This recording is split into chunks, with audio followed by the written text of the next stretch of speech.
mag-last pa yung relationship niya ni ate.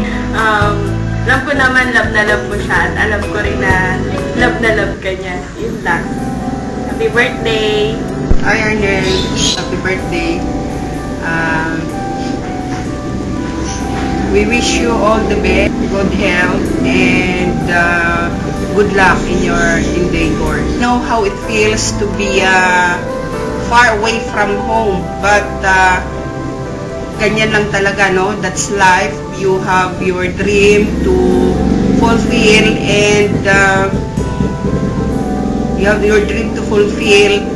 I know that you are a strong and responsible man, and with your faith in God, I know that God is always watching and giving His guidance to you all the time.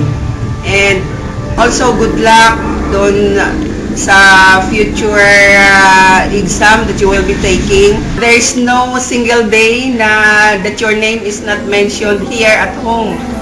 And also, we always pray for you na everything will be going fine or going smoothly at hindi ka magkakaroon ng hassle dyan, or if meron man, very minimal lang. And I know, kayang-kaya mo naman yan, no?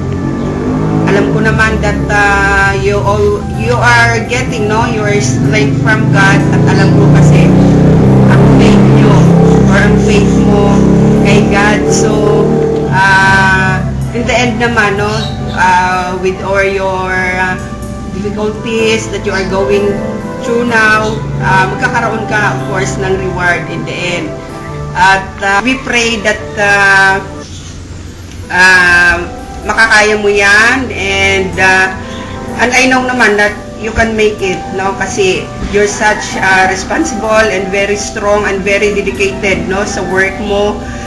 Alam ko naman na very dedicated ka sa work mo, despite the fact na ikaw lang mag-isa dyan, but still, you were able to manage, na alam namin ang hirap na that you are going through. Actually, you have a common dream, Tina and you have a common dream, yun nga, of going to America. Ikaw nga, nandyan ka na. Happy birthday!